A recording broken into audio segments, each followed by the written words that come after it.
Start. This matter comes up for consideration of miscellaneous application dated 24/9/1991 filed on behalf of the petitioner para. Yesterday, arguments were heard on the application filed on behalf of the petitioner.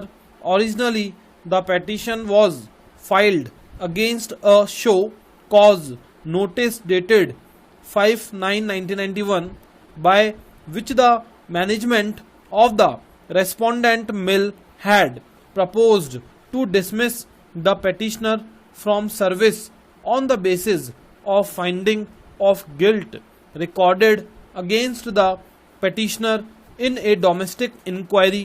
The writ petition was taken up for consideration by this court on 23rd/9/1991 and then on 24th/9/1991 and 25th/9/1991. After hearing the parties, writ petition was admitted on 26th/9/1991. It had been brought to the notice of the court by the learned counsel for the respondents that the order of dismissal had been passed by the director of the respondent mill on dated 12/9/1991. Petitioner thereafter applied for amendment of the writ petition. The application for amendment has been accepted and the amended writ petition has been taken on record para. In the miscellaneous application, the petitioner has made a prayer that the respondent number 2 be directed to restore possession and petition of the house belonging to the petitioner as it excited on dated 19th/9/1991. That is the date of filling of the writ petition, and the respondent number 2 may be restrained from giving effect to the order of dismissal para. Petitioner was given notice dated 5/9/1991 and was called upon to show cause against the proposed action within a period of 7 days. According to the petitioner, the notice had been received by him on dated 7/9/1991 and he had sent his reply by registered post on 13th/9/91.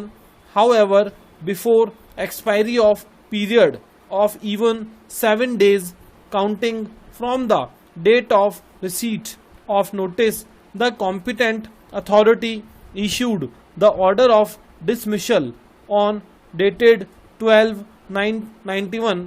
Obviously, therefore, it had not considered the reply filed by the petitioner. Rather, no occasion arose for consideration of the reply filed by the petitioner in view of premature against action taken by the competent authority for dismissal of the petitioner from service para.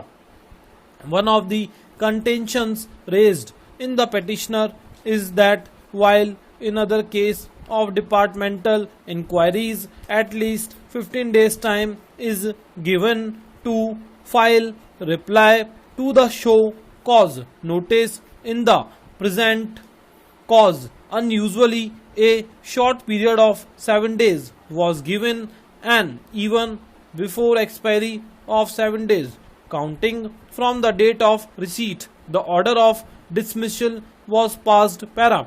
Respondents have come out with a case that 7 days period has to be counted from the date of issue of notice, and from that point of time the competent authority was fully justified in passing the order of dismissal on dated 12/9/1991. Prima facie, I find that the contention raised on behalf of the petitioner is correct. The period of notice is to be counted and taken into consideration from the date the notice is served on the party which is called upon to submit the explanation. Unless he is served with the notice, he cannot possibly know the contents of the notice and cannot possibly knows as to in respect of what allegation, what reply or representation is to be submitted from the point of time of receipt of notice. The petitioner has sent his reply within 7 days. The mode of service of notice was by registered post and mode of sending representation was also by registered post, and therefore the petitioner was justified in sending his reply within 7 days of the date of receipts of notice. Full stop.